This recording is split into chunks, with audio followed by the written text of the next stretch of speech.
The champagne flute shatters against marble.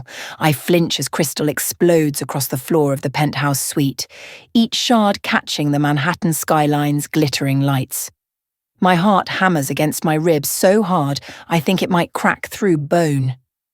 "You will give me an heir." His voice cuts through the silence like a blade drawn slowly from its sheath. "Or you will give me nothing at all." Vincent Caruso stands by the floor-to-ceiling windows, his silhouette dark against the city he controls. 60 years old, silver-haired, impeccably dressed in a three-piece suit that probably costs more than my entire childhood home. And absolutely, utterly terrifying. I am 24 years old, and I've been his wife for exactly 3 hours. My wedding dress, white silk that cost more than my mother earned in 5 years, suddenly feels like a shroud. The diamond choker around my neck, a gift from Vincent, tightens with every breath. My hands tremble as I press them against the cream fabric pooling around my legs. "I don't understand," I whisper, though I do. "God help me, I understand perfectly." He turns. His face is carved from granite, sharp cheekbones, a Roman nose that's been broken and reset, eyes the colour of winter storms. Handsome, in the way a wolf is handsome, right before it tears out your throat. "Don't play stupid, Aria." He crosses the room in 3 measured steps. Each footfall echoes like a death knell. "Your father explained the terms of our arrangement very clearly. Our arrangement, not our marriage, not our union. Our arrangement."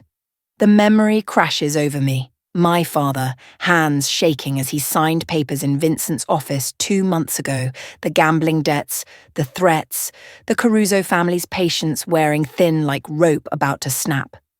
"Please," my father had begged, tears streaming down his weathered face. "Please, Mr. Caruso, I'll pay you back, I just need more time." Vincent had leaned back in his leather chair, studying my father the way a scientist studies an insect. Then his eyes had shifted to me, standing frozen in the doorway where I'd been told to wait. "You have a daughter."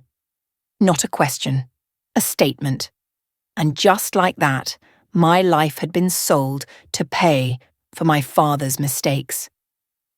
Vincent stops inches from where I sit on the white leather sofa. Up close, I can see the faint scars along his jawline, evidence of a violent life. The silver at his temples only makes him look more dangerous, more powerful. He smells like expensive cologne and gunpowder. "Look at me." I force my eyes upward. His gaze pins me in place. "Your father owed me $3 million, he says softly, too softly. "Do you know what I do to people who steal from me, Aria?" My throat closes. I've heard the stories. Everyone in Brooklyn has heard the stories about Vincent Caruso and the Caruso crime family. Bodies found in the East River, businesses burned to the ground, families who disappeared in the night. "I made your father a generous offer," Vincent continues. "His debt erased, his pathetic life spared, your mother and sister protected, all in exchange for one simple thing." He reaches out, and I go rigid as his fingers brush my cheek. His touch is cold. "You." If you're already hooked on Aria's story, do me a favour, hit that subscribe button right now, and drop a comment telling me where you're watching from. I love knowing where my listeners are around the world. Now let's dive back into this nightmare. 3 months earlier, my life had been completely different. I'd been working double shifts at Rosie's Diner in Flatbush, saving every penny for nursing school. My days started at 5 a.m. and ended after midnight. Coffee-stained uniforms, aching feet, rude customers who left quarter tips. But it was honest work and I'd been proud of it. My apartment, a tiny studio I shared with my younger sister Maya, had been cramped and loud, with neighbours who fought at 2 a.m. and pipes that rattled like bones. But it had been ours, safe, free. Then my father had walked through that door with Vincent Caruso's proposition, and everything had shattered. "You'll marry him," my father had said, unable to meet my eyes. "You'll move into his home. You'll become part of his world." "And if I refuse?" I'd asked, even though I already knew the answer. My father had finally looked at me then, his face grey with fear. Then we all die, Arya. Your mother, Maya, me. The Carusos don't make threats. They make promises. So here I am, Mrs. Vincent Caruso, wearing a dress that costs more than a car, living in a penthouse that overlooks Central Park, trapped in a cage made of marble and money. Vincent's hand moves from my cheek to my throat, his fingers settling over my racing pulse. Not squeezing, just feeling, reminding me how easily he could end this. The arrangement is simple, he says. You will live here as my wife. You will appear at my side when required. You will smile for the cameras. You will never embarrass me. And most importantly, his grip tightens just slightly, you will give me a son. The words hit me like physical blows. A son, an heir, a child to inherit his empire of blood and violence. I'm 60 years old, Vincent continues, releasing my throat and stepping back. I've built an empire that spans this entire city.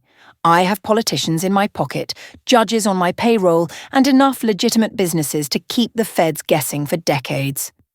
But none of it matters if I don't have someone to pass it to. He walks to the bar, pours himself scotch in a crystal tumbler, doesn't offer me any. My brothers think they'll inherit when I'm gone. My nephews circle like vultures, waiting for me to show weakness. I won't give them the satisfaction. He downs the scotch in one swallow. I will have a son, a legitimate heir who bears my name, and you, Arya, will give him to me. And if I can't? The question escapes before I can stop it. The temperature in the room drops 20 degrees. Vincent sets down his glass with surgical precision. When he turns back to me, his expression is utterly empty, and that's somehow more terrifying than rage would be. Then you'll have outlived your usefulness, he says simply, and I have no use for useless things. The threat hangs in the air like smoke. My hands clutch at my dress, fingers twisting the expensive silk. Do we understand each other, Mrs. Caruso? I nod. It's all I can manage. Good. He adjusts his cufflinks, platinum with the Caruso family crest. Your belongings have been moved into the bedroom. You'll find everything you need. Tomorrow we'll begin establishing you in my world. There will be events to attend, people to meet, a role to play. He heads toward the master bedroom, then pauses at the doorway. Oh, and Arya, don't bother trying to run. I have men watching every exit of this building. Your family's safety depends entirely on your cooperation. Remember that. Then he's gone, leaving me alone in the vast, cold living room with its $1,000,000 view and its prison bars made of glass. I don't cry. I learned years ago that tears solve nothing. Instead, I stand on shaking legs and walk to the windows, pressing my forehead against the cool glass. Far below, the city pulses with life. Cars stream through streets like blood through veins. People laugh, fight, love, dream, free to make their own choices, chart their own paths. I am so far removed from that world now. I might as well be on another planet. Carry my child, or die. His words echo in my mind as I stare at my reflection in the darkened glass. A ghost in a white dress, a girl who sold herself to save her family. I don't know how I'll survive this. I don't know if I'll survive this. But as I stand there, watching the city sparkle below like scattered diamonds, one thing becomes crystal clear. Vincent Caruso may have bought my presence, my name, my body, but he doesn't own my mind. Not yet. And somewhere in the darkness of this gilded cage, I'll have to find the strength to become more than just his breeding mare. I'll have to find a way to survive a monster. The bedroom is larger than my entire former apartment. California king bed with silk sheets. Walk-in closet filled with designer clothes I didn't choose. Bathroom with a tub that could fit 4 people. Everything is white, cream, or pale grey, expensive and cold and utterly impersonal. A white nightgown has been laid out on the bed. Beside it, a small black box. My hands shake as I open it. Inside is a necklace, white gold chain with a single pendant. I lift it to the light and my blood runs cold. It's a surveillance device, small, elegant, disguised as jewellery. But I recognise it from crime documentaries I used to watch with Maya. A tracking chip and listening device combined. He wants to know where I am, what I'm saying, every moment of every day. The necklace slips from my fingers and falls onto the white carpet, the chain curling like a snake. This is my life now. Monitored, controlled, owned. I strip off the wedding dress, letting it pool on the floor like shed skin. The nightgown is silk, of course it is, and clings to my frame like water. I catch my reflection in the full-length mirror. I barely recognise the woman staring back at me, dark hair that's been professionally styled, makeup that makes me look older, more sophisticated, the diamond choker still locked around my throat. Vincent has the key. I look like someone's beautiful possession, a trophy wife in training. The door opens without warning. I spin around, arms instinctively crossing over my chest. Vincent stands in the doorway, now wearing only black silk pajama bottoms. His chest is surprisingly muscular for a man his age, but it's the scars that draw my eye, dozens of them crisscrossing his torso like a roadmap of violence. Bullet wounds, knife marks, burns. He's a survivor, a killer. And now he's my husband. The necklace, he says, nodding toward the floor. Put it on. It's a tracking device. Yes. At least he's honest about it. I won't run, I say quietly. You have my family. I don't trust words, Arya. I trust leverage and technology. He picks up the necklace, approaches me. Turn around. Every instinct screams at me to refuse, to fight, to do something. But my mother's face flashes in my mind. Maya, still in high school, with her whole life ahead of her. My father, broken and afraid. I turn around. Vincent's fingers are surprisingly gentle as he fastens the necklace around my throat. The pendant settles just below the hollow of my collarbone, light enough that I'll barely notice it, heavy enough that I'll never forget it's there. Perfect, he murmurs, his breath warm against my neck. Now you're truly mine. His hands settle on my shoulders and I stiffen. Relax. His voice drops lower. I'm not going to touch you tonight. You'll come to me when you're ready. I turn to face him, confusion cutting through fear. What? I'm many things, Arya, but I'm not a rapist. His expression remains unreadable. When we conceive my heir, you'll participate willingly. The child must be created from your cooperation, not your violation. Why would you care about that? Something flickers behind his eyes, too quick to identify. Because I want my son to know his mother chose to give him life, not that she was forced.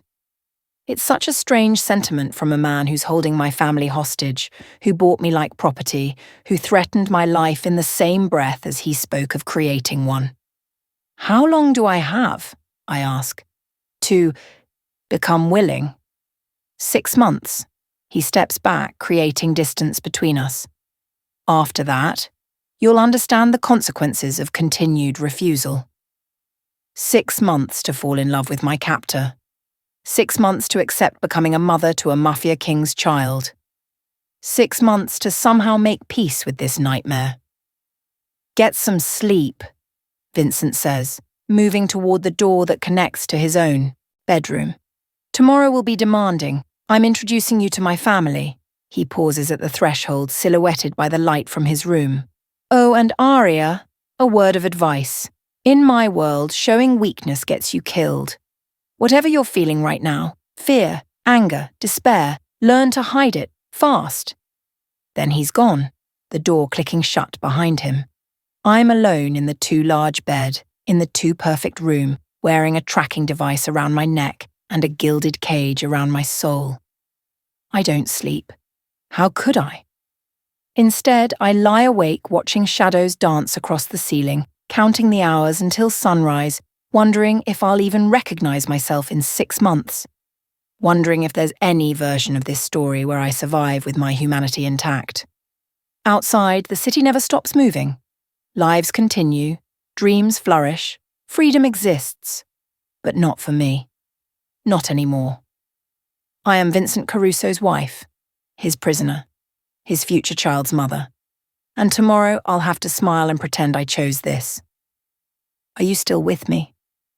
Because trust me, this is just the beginning. If you're invested in Arya's impossible situation, show me some love with that subscribe button. And seriously, comment where you're watching from. New York? London? Lagos? Let me know. Now let's see what happens when Arya meets Vincent's family. Morning arrives with brutal sunlight. I wake to find a woman in a black uniform standing at the foot of my bed, holding a silver tray with coffee and what looks like a single piece of toast. "Mrs. Caruso," she says in accented English, Russian maybe. "I am Katya. I'll be assisting you." I sit up slowly, pulling the sheets around myself even though the nightgown is modest enough. "Assisting me with what?" "Everything." She sets the tray on the bedside table. "Mr. Caruso has instructed me to prepare you for this afternoon's family gathering. We have 4 hours. 4 hours to transform me into someone worthy of standing beside Vincent Caruso. 4 hours to learn how to be a Mafia wife." I force down the coffee, black, bitter, exactly how I hate it, and follow Katya into the bathroom. She's already drawn a bath, the water perfumed with something floral and expensive. "Strip," she says simply. My cheeks burn. I can bathe myself. "Not to Mr. Caruso's standards?" Her expression softens slightly. "I understand this is difficult, but difficult is better than dead, yes. Now strip, or I call him." The threat works.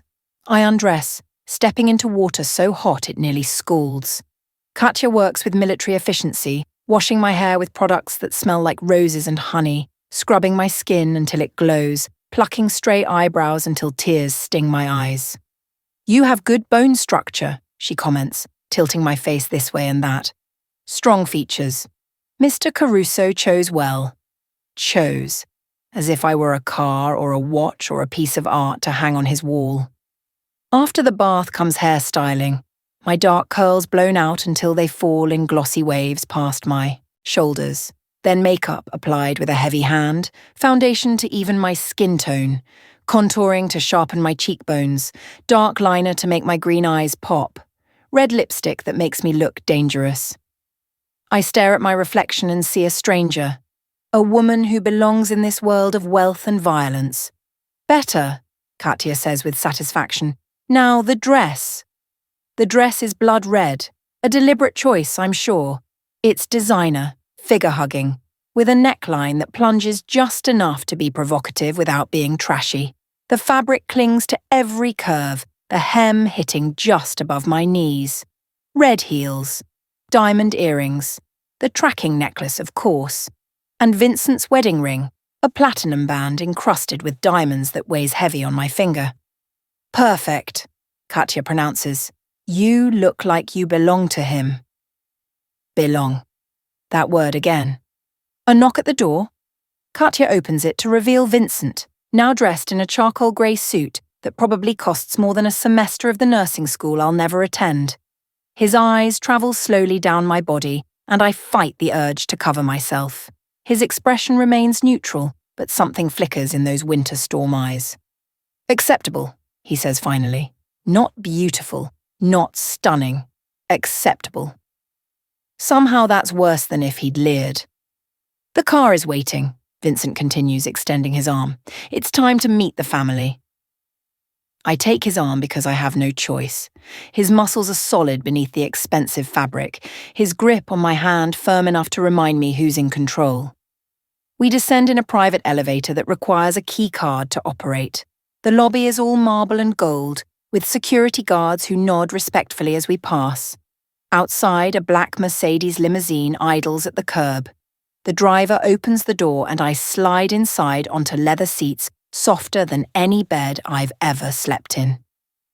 Vincent settles beside me, close enough that his thigh presses against mine.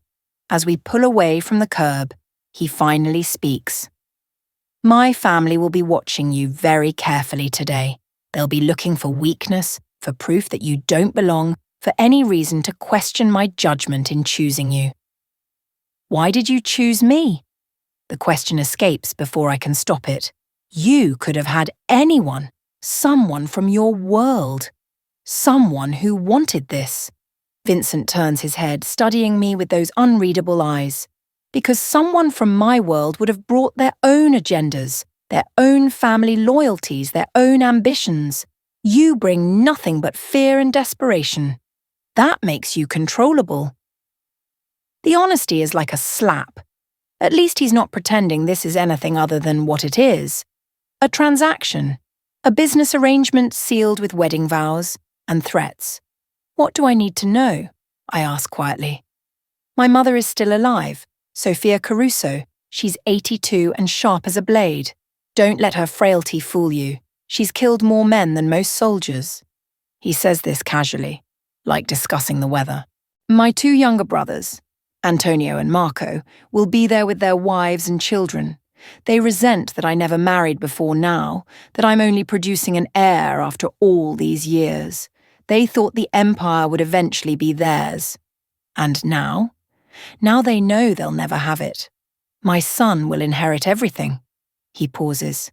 They'll smile at you, welcome you, pretend to be happy. And all the while they'll be plotting how to remove you from the equation. My blood runs cold. You mean kill me? If they can get away with it, yes. He says this so matter-of-factly, like we're discussing grocery lists rather than murder plots. But they won't touch you, Vincent continues, because they know that if anything happens to you, I'll burn their entire families to the ground. Still, it's better you understand what you're walking into. The car glides through Manhattan traffic, eventually crossing into Brooklyn. We drive through neighborhoods that grow progressively more affluent until we're in an area I don't recognize, tree-lined streets with enormous houses set back from the road. The car turns into a driveway that could double as a private road, winding through manicured grounds until an honest-to-God mansion appears. 3 stories of stone and glass, with columns that would look at home on a government building and grounds that stretch for what must be acres. Welcome to the Caruso family estate, Vincent says. My mother still lives here along with Marco's family. Antonio has his own place in Manhattan, but he visits often. The car stops at the front entrance. Vincent exits first, then extends his hand to help me out. His grip is firm, possessive. Remember, he murmurs as we walk toward the massive front door. Show no weakness. You are my wife now. Act like it. The door swings open before we reach it, revealing a stern-faced man in a black suit. More security, probably.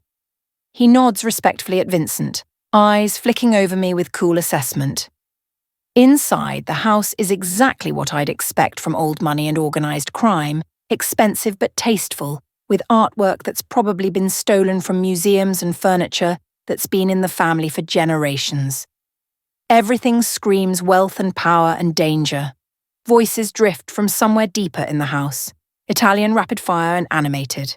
Vincent guides me through a marble foyer, down a hallway lined with portraits of stern-faced Caruso ancestors, and into a massive sitting room. 7 people turn to look at us as we enter. An elderly woman sits in a high-backed chair like a throne, Sophia Caruso undoubtedly. Despite her age, her posture is ramrod straight, her eyes sharp and calculating. She wears all black, pearls at her throat, her silver hair pulled back in an elegant chignon. 2 men who share Vincent's sharp features flank her. Antonio and Marco, I assume. Both are in their 50s, well-dressed, radiating the same dangerous energy as their older brother. Their wives sit, nearby, perfectly coiffed, and wearing designer clothes, regarding me with expressions that could freeze water. And 3 young people, teenagers and early 20s, who must be the grandchildren, looking bored until they see me, then suddenly alert with curiosity. Everyone, Vincent says in English, his hand settling possessively at the small of my back. This is Aria, my wife. The silence that follows is deafening. Then Sophia Caruso begins to laugh. It's not a kind sound. It's cold and sharp and filled with disbelief. This, she says in heavily accented English, gesturing at me with one bejeweled hand. This is who you chose to carry the Caruso heir. A girl who looks like she just stepped out of a charity shop? Vincent's hand tightens on my back. A warning. Don't react. Don't show weakness. Aria comes from humble beginnings, Vincent says evenly. That's exactly why I chose her. She understands the value of what I'm giving her. Humble, Antonio snorts, standing from his position by the fireplace. Is that what we're calling it? Vincent, she's beneath you. Beneath this family. What were you thinking? I was thinking that I need an heir, Vincent replies, his voice dropping to a dangerous purr. And that I'll choose whoever I want to provide one. Or have you forgotten who heads this family? The temperature in the room plummets. Antonio's jaw clenches, but he says nothing. Marco tries a different approach, standing and approaching with what's probably meant to be a friendly smile. Vincent, we're just concerned. This is a big decision, bringing someone new into the family, especially someone from outside our world. Someone who can be manipulated, Vincent's oldest nephew, a young man with calculating eyes, adds quietly. Someone who doesn't understand our ways. Then you'll educate her, Vincent says. His tone brooks no argument. Aria will learn what she needs to know. She'll adapt. And anyone who has a problem with that can take it up with me. Privately. The threat hangs in the air. No one speaks.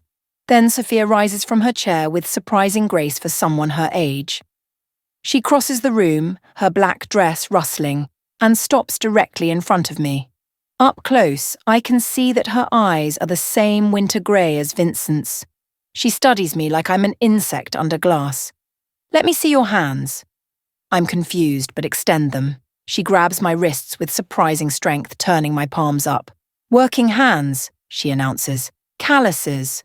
Real work, not pampered nonsense. Her eyes meet mine. What did you do before my son bought you? Waitress, I say quietly. And I was saving for nursing school. A servant, Sophia's lip curls. Vincent, you've married a servant. I've married the woman who will give me my heir, Vincent corrects coldly. And every person in this room will treat her with the respect due to my wife. Is that clear?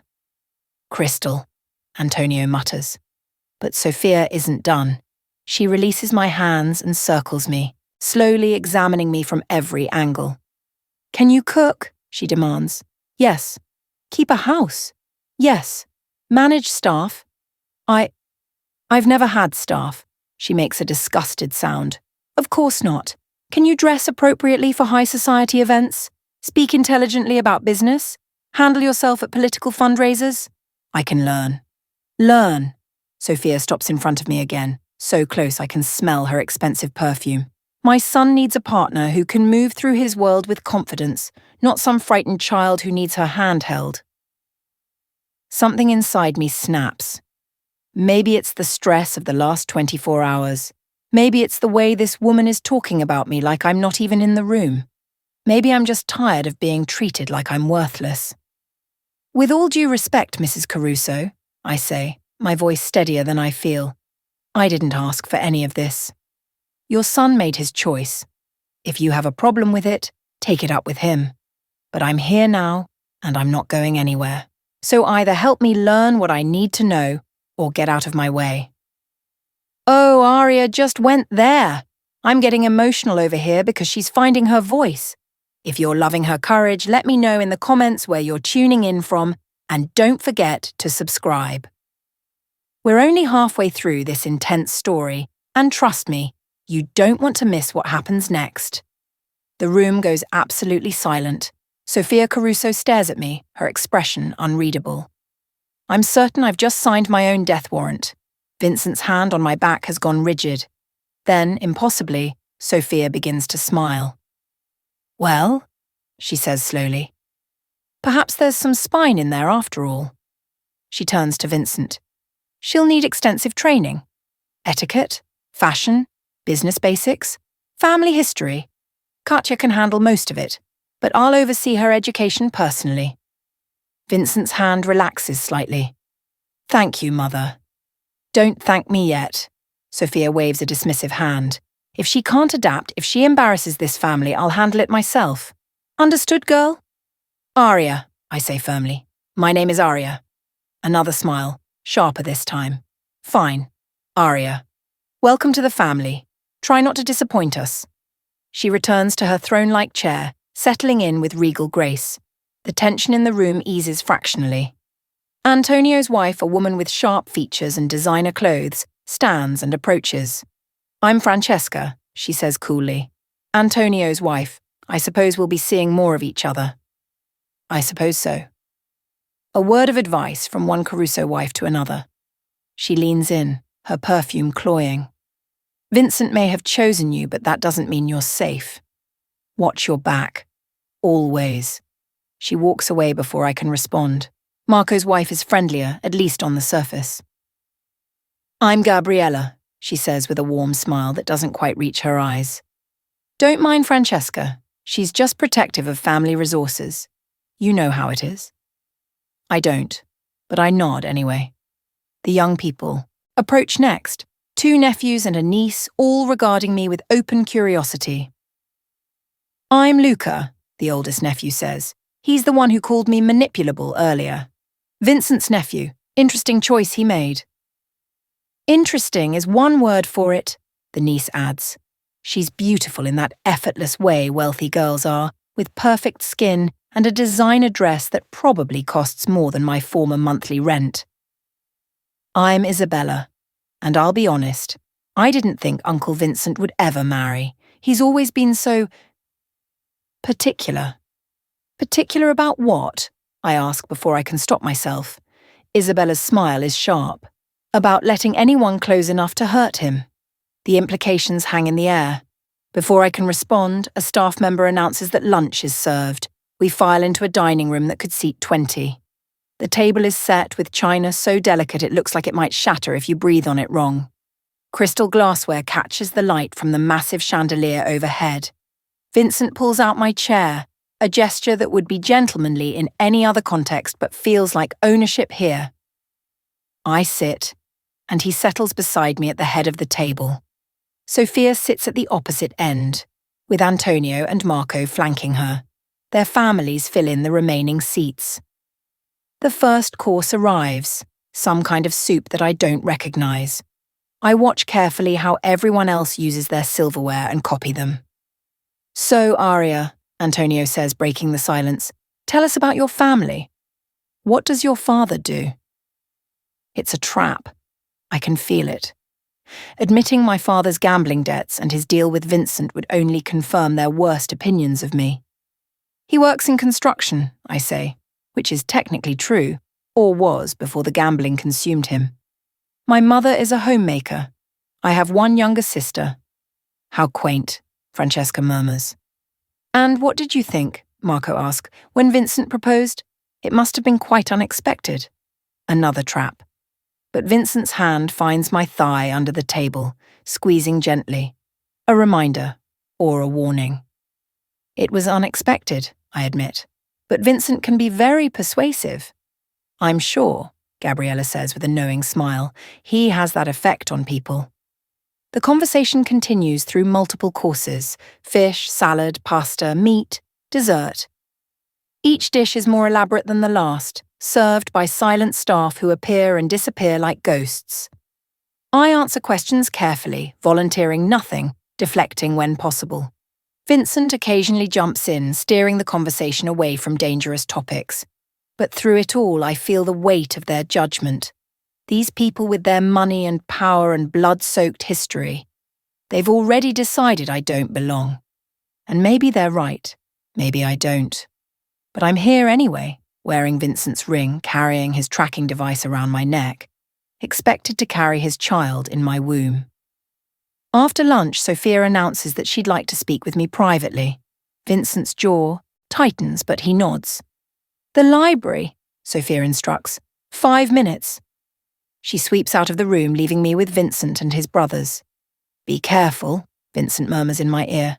My mother is dangerous in ways you can't imagine. More dangerous than you? Much more. He releases my hand. She's had 70 years to perfect her craft. Don't underestimate her. I find the library with help from a staff member, a massive room lined with books from floor to ceiling, with leather chairs and the smell of old paper and expensive whiskey. Sophia stands by the window looking out at the manicured grounds. "Close the door," she says without turning around. I do. "You think you're clever," she says finally, turning to face me, standing up to me in there, showing spine. "But let me tell you something, girl. I've seen dozens of women try to marry into this family over the years. Pretty girls, smart girls, ambitious girls. You know what happened to most of them?" I don't answer. "They died." Sophia crosses the room, settling into one of the leather chairs. "Some from childbirth, some from violence meant for their husbands, some from learning too much about family business, some just disappeared." My heart hammers against my ribs. "Vincent thinks he can protect you," she continues, "that his power, his reputation will keep you safe. But here's what he doesn't understand. There are always people willing to hurt a man through his family. Always." "Then why support this marriage?" I ask. "If it's so dangerous." "Because I want to see my grandson before I die." Her eyes bore into mine. "I want to know that Vincent's line will continue, that everything we've built won't be torn apart by his brother's children fighting over succession." She stands, approaching me until we're nearly nose to nose despite her shorter stature. "So here's what's going to happen, Arya.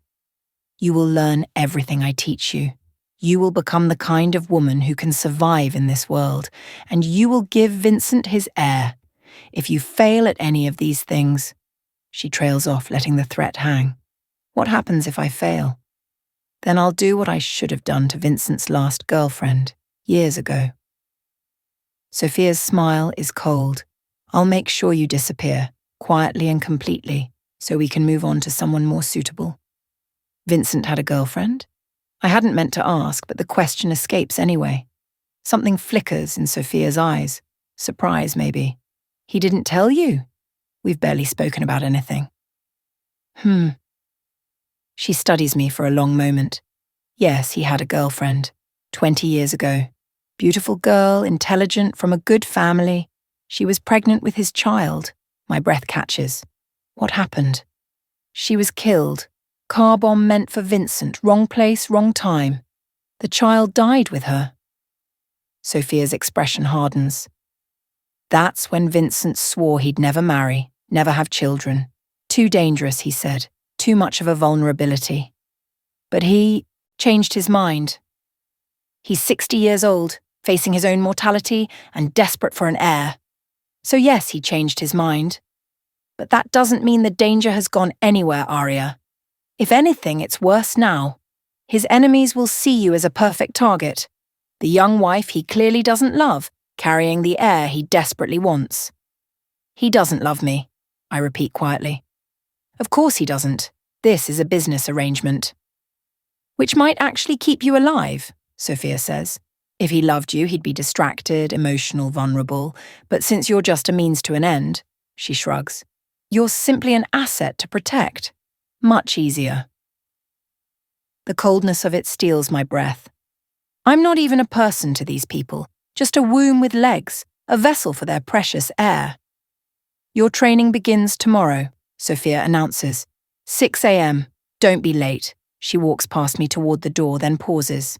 "And Arya? One more thing. That spine you showed earlier, keep it. You'll need it to survive. But learn when to show it and when to hide it. In this world, timing is everything." Then she's gone, leaving me alone in the library with my racing thoughts and the weight of everything I've learned. Vincent had a girlfriend. A woman he presumably cared about. A woman who died carrying his child. And now I'm supposed to walk that same path, knowing full well it might lead to my death. The door opens again. Vincent enters, his expression unreadable. "What did she say to you?" "That I need to learn fast if I want to survive." I meet his eyes. "She told me about your girlfriend, the one who died." His jaw tightens. "That was a long time ago." "Is that why you waited so long to have a child? Because you were afraid?" "I'm not afraid of anything." but his eyes tell a different story. What happened to Eleanor was unfortunate, but circumstances are different now. I'm more powerful, better protected. It won't happen again. You can't promise that. No, he admits quietly. I can't, but I can promise that I'll do everything in my power to keep you alive long enough to give me my heir. After that, he trails off, but the implication is clear.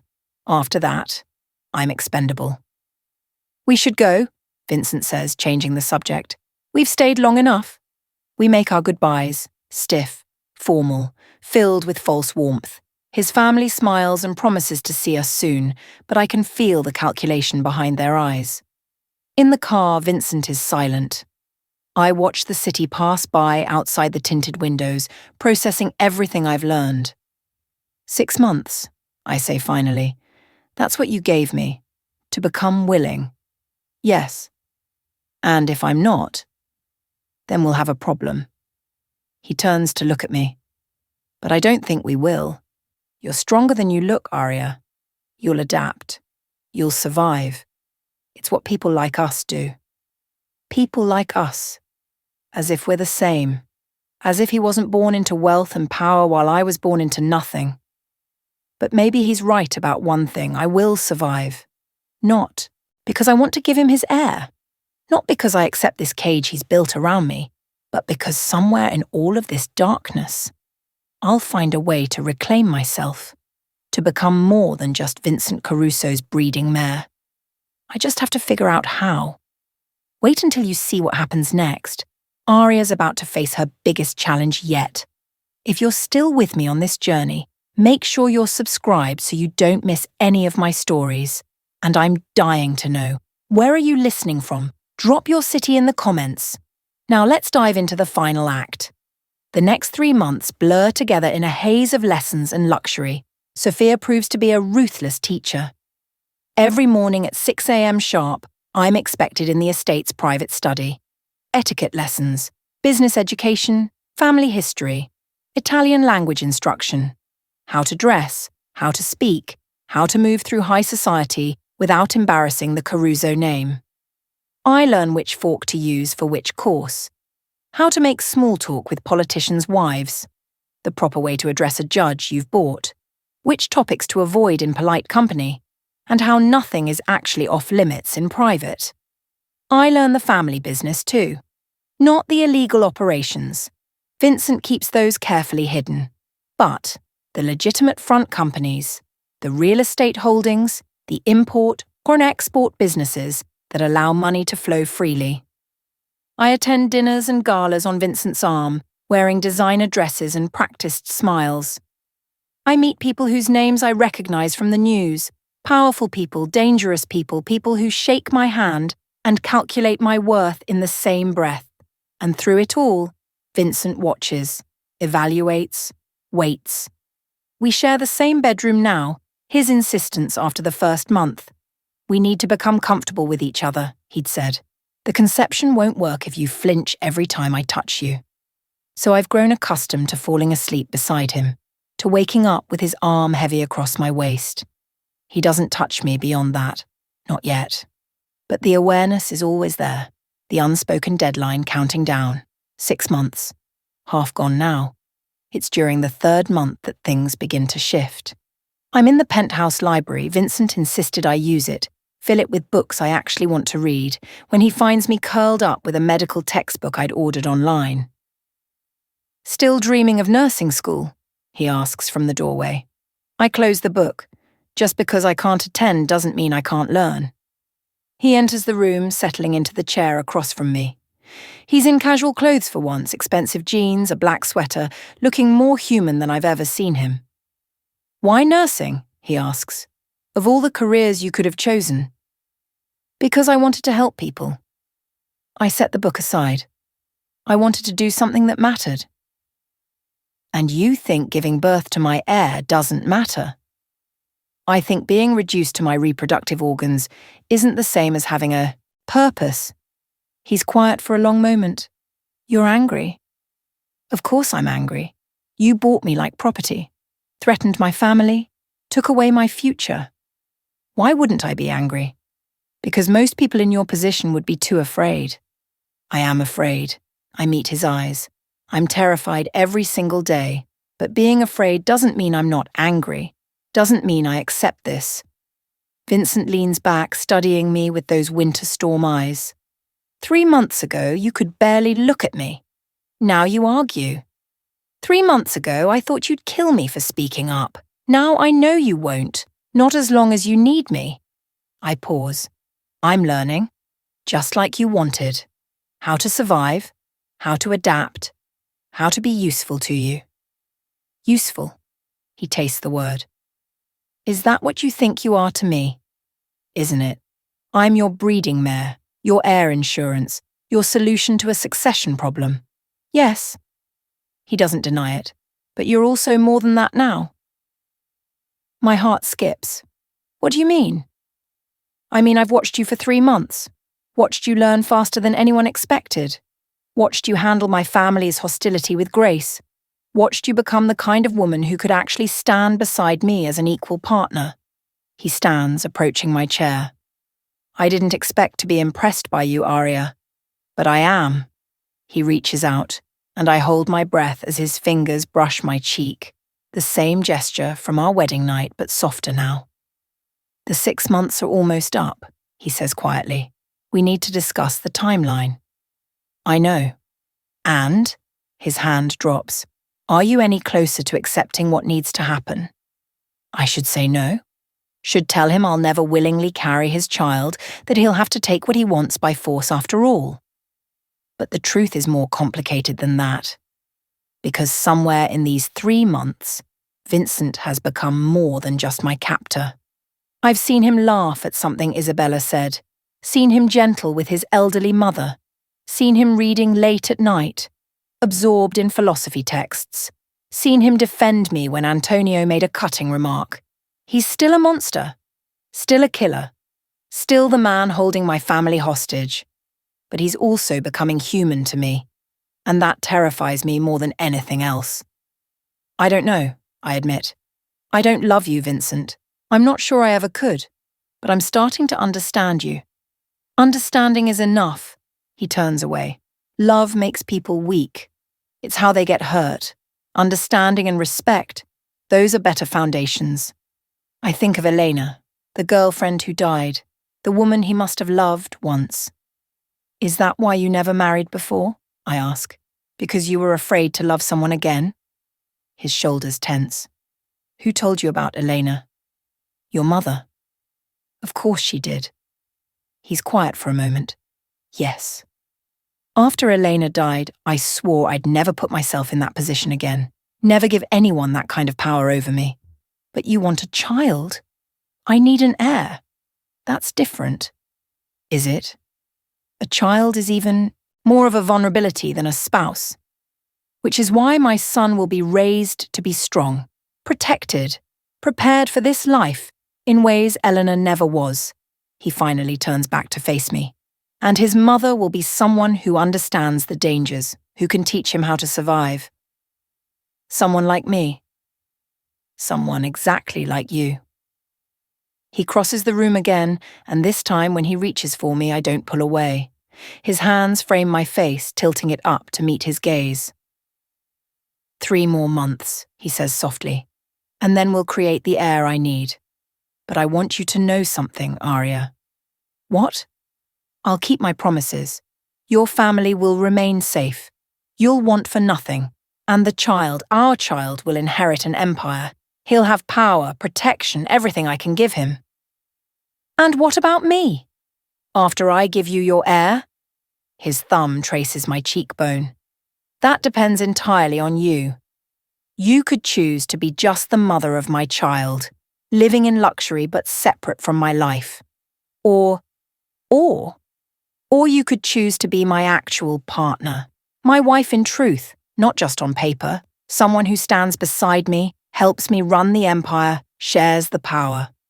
His eyes search mine. The choice is yours, Arya, but you have to make it soon. He releases me and leaves the library, leaving me alone with my turbulent thoughts. 3 more months until I'm expected to conceive his child. 3 more months to decide if I can live with being Vincent Caruso's wife in every sense of the word. 3 more months to figure out if survival means surrendering who I was or becoming who I need to be. I pick up the medical textbook again, but the words blur together. My mind is too full of everything. Fear and anger and confusion and something else I don't want to name. Because the truth I'm afraid to admit is this: Vincent is right. I am adapting, learning, becoming someone who could survive in his world, and part of me, a part that grows stronger every day, doesn't entirely hate it. The evening Vincent's deadline expires, he takes me to dinner. Not to some exclusive restaurant filled with his family and their watching eyes. Instead, we go to a small Italian place in Brooklyn. Unpretentious, warm, with checkered tablecloths and wine bottles on every table. "This was my grandfather's restaurant," Vincent explains as we're seated in a private corner booth. "Before the family got powerful, this was all we had. He made honest pasta and hoped to feed his children. What happened? Prohibition." Vincent's smile is wry. "Turns out, bootlegging paid better than pasta. But my grandfather kept this place open until he died, refused to let it go even when we were rich enough to own half of Manhattan." The food arrives, simple but incredible. Fresh pasta with sauce that tastes like someone's grandmother made it, wine that's probably older than me, bread so good I could eat an entire loaf. "Why did you bring me here?" I ask. "Because I want you to understand something about me," Vincent says. "About where I come from." He pours more wine into both our glasses. "My grandfather came to this country with nothing. He worked himself to death trying to provide for his family, and he taught us that family, loyalty, blood, legacy, those are the only things that matter in the end." "Is that why you need an heir? For legacy?" "Partly." He swirls the wine in his glass. "But also because I'm 60 years old, Arya. I can feel time running out. Every morning I wake up, I'm aware that I'm closer to the end than the beginning. And the idea of everything I've built crumbling after I'm gone." He shakes his head. "I can't allow it." "So you bought yourself a solution?" "Yes." He doesn't apologize for it. I did what I had to do. We eat in silence for a while. The restaurant is quiet tonight. Clearly Vincent arranged for privacy. Soft music plays from somewhere. Other diners speak in low voices at distant tables. 6 months are up tomorrow, I finally say.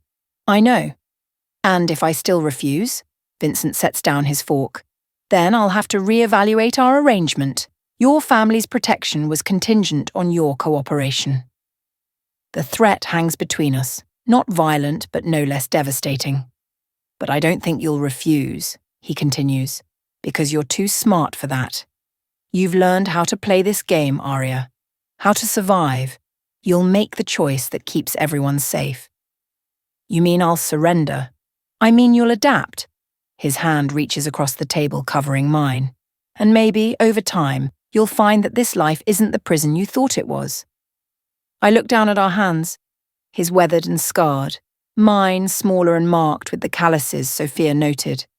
2 people from completely different worlds, bound together by threats and necessity. "I'll do it," I hear myself say. I'll agree to try for your child." Vincent's hand tightens on mine. "You're sure?"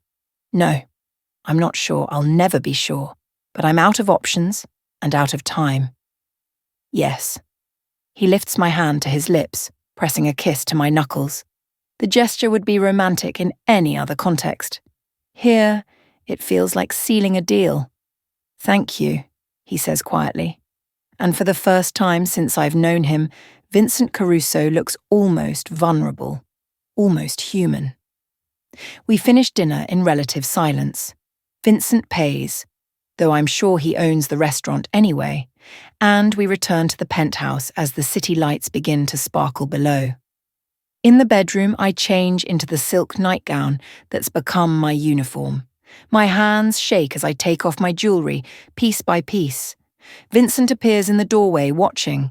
"We don't have to tonight," he says. "If you need more time." "No." I turn to face him. "Let's get this over with." "Over with?" He crosses the room slowly. Arya, I'm not a monster, despite what you might think. Aren't you? You threatened my family, bought me, gave me an ultimatum. Carry your child, or face the consequences. Yes, I did all of those things. He stops in front of me. But that doesn't mean I want this to be something you endure. I want you willing, remember? I am willing. I'm choosing this. Because I gave you no other choice. Does it matter? I meet his eyes. We both know what this is. A transaction, business. You get your heir. I keep my family safe. Let's not pretend it's anything else. Something flickers in his expression. Disappointment, maybe. But he nods. If that's how you want to frame it. He reaches for me and I don't pull away. His hands settle on my waist, warm through the thin silk. He's gentle, surprisingly so, as he pulls me closer. Look at me, he murmurs. I do.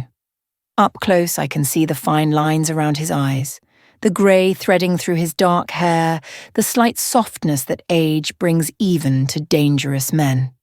I may be 60, he says quietly, but I still remember how to make a woman feel good. This doesn't have to be clinical, Arya. I don't... He silences me with a kiss. Soft at first, then deeper as his hands tighten on my waist. I freeze, uncertain my first real kiss in this bizarre marriage. But Vincent is patient. His lips move against mine slowly, coaxing rather than demanding. His hand comes up to cup my face, thumb stroking my cheek. And despite everything, the fear, the anger, the wrongness of this entire situation, my body begins to respond. I kiss him back tentatively. My hands come up to rest on his chest, feeling his heartbeat through the expensive fabric of his shirt. Vincent makes a sound low in his throat. Approval, maybe, and the kiss deepens further. When he finally pulls back, we're both breathing hard. Better, he says, but you're still treating this like a business transaction. Isn't it? It's whatever we make it, Arya. His hands slide down to my hips. Now, are you going to keep fighting me? Or are you going to let yourself feel something? Did this story touch your heart? Did Arya's impossible choice make you feel something? If so, I need you to do 2 things for me. Hit that subscribe button if you haven't already, and leave a comment telling me where you're watching from and what you thought of this story. Your engagement means everything. Now, let's see how this ends. 3 months later, I stand in the bathroom of the penthouse staring at a pregnancy test. 2 pink lines. Positive. My hand shakes as I set it on the marble counter. Behind me, Vincent appears in the doorway, his reflection visible in the mirror. Well? He asks quietly. I can't speak, can barely breathe. Because this is real now. Not theoretical, not something happening in the distant future. There's a life growing inside me. Vincent's heir, my child. Arya. He crosses the bathroom, spinning me to face him. Is it positive? I nod. For a long moment, Vincent just stares at me. Then, slowly, his stern expression cracks. A smile spreads across his face, genuine, unguarded, almost boyish. You did it, he breathes. You're pregnant. He pulls me into his arms, holding me so tightly I can barely breathe. Against my hair, I feel him trembling slightly. Thank you, he whispers. Thank you, Arya. I should be angry, should be devastated, should be mourning the loss of my bodily autonomy and my freedom and everything I once wanted from life. But instead, with Vincent's arms around me and his child growing in my womb, I feel something unexpected. Hope. Maybe this child will be the thing that changes everything. Maybe becoming a mother will give me purpose in this strange, dangerous world. Maybe Vincent will be a better father than he is a husband, and our child will grow up knowing love despite the violence surrounding us. Or maybe I'm just telling myself fairy tales to survive. Either way, there's no going back now. We need to tell my mother, Vincent says, releasing me finally. His hands frame my face, and I see something in his eyes I've never seen before. And increase your security and start planning. God, Arya, we're going to have a son. Or a daughter, I point out. He blinks. A daughter. He tests the word like it's foreign. I hadn't considered Does it matter? No. His answer is immediate. Boy or girl, this child will inherit everything. I'll make sure of it. Over the following weeks, everything changes. Vincent becomes almost obsessive about my health. The best obstetrician in New York. Vitamins, a specialized diet, exercise programs approved by medical professionals, security that follows me everywhere, even more invasively than before. But he's also gentler. He reads pregnancy books at night, frowning at medical terminology. He asks me constantly how I'm feeling. He's actually nervous. Vincent Caruso, powerful Mafia king, is nervous about becoming a father. His family reacts exactly as expected. Sophia is thrilled, already planning the baby's future. Antonio and Marco are tight-lipped with resentment, their chance at inheritance slipping further away. The wives offer congratulations that ring hollow, but Isabella surprises me. She corners me at a family dinner, pulling me aside. "I know this isn't how you wanted this," she says quietly, "being pregnant with Uncle Vincent's baby. But for what it's worth, I think you'll be a good mother." "How can you know that?" "Because you survived 3 months of Nonna Sophia's training without breaking. Because you stand up to Uncle Vincent when no one else dares. Because you're strong, even if you don't realize it yet." She squeezes my hand and disappears back into the crowd, leaving me stunned. The pregnancy progresses. Morning sickness that lasts all day. Exhaustion that makes me sleep 12 hours straight. Food cravings that have Vincent's personal chef learning new recipes. But also moments of unexpected joy. The first ultrasound, seeing the tiny heartbeat flickering on the screen. Feeling the first flutter of movement at 16 weeks. Watching Vincent's face transform with wonder when he feels the baby kick. "Strong," he murmurs, his hand spread across my growing belly. "Just like you." 6 months into the pregnancy, I finally ask the question that's been haunting me. What happens after the baby is born? We're in bed, Vincent's arms wrapped around me from behind, his hand resting on my stomach where our child sleeps. "What do you mean?" "I mean, what happens to me? You'll have your heir. The debt will be paid. Do I just stay here, raising your child while you go back to your life?" Vincent is quiet for a long moment. "Is that what you want?" "I don't know what I want anymore. It's the truth. I'm not the same person I was 9 months ago. I don't know who I am now." "You're my wife," he says simply. "The mother of my child. My partner, if you want to be." "Do you love me?" The question hangs in the darkness. I feel Vincent's breath against my neck, steady and measured. "I don't know if I'm capable of love anymore," he finally admits. "Not the way I loved Elena, but I respect you. I admire you. I want you to be happy, as much as that's possible in this life." That's not an answer. It's the only honest answer I can give. I turn in his arms to face him. Even in the darkness, I can make out his features, softer now than they were 9 months ago, or maybe I've just learned to see past the hardness. "I don't love you either," I say, "but I don't hate you anymore. And maybe that's enough." He kisses my forehead. Maybe it is. 3 months later, I go into labor. It's fast and brutal. 13 hours of pain that rewrites my understanding of suffering. Vincent stays beside me the entire time, holding my hand, murmuring encouragement in Italian and English. Sophia waits outside with the rest of the family, for once keeping her distance. And then, at 3:47 a.m. on a cold February morning, I hear the most beautiful sound in the world. My baby crying. "It's a boy," the doctor announces, placing the squirming, screaming bundle on my chest. "Congratulations." Vincent stares down at his son, our son, with an expression I've never seen before. Tears stream down his face unchecked. "He's perfect," he whispers. "Aria, he's perfect." And he is. 10 fingers, 10 toes, a full head of dark hair, and lungs that could wake the entire building. He's tiny and wrinkled and absolutely perfect. "What will you name him?" the nurse asks. Vincent looks at me. "You choose." "Me? He's your son too. You carried him. You choose his name.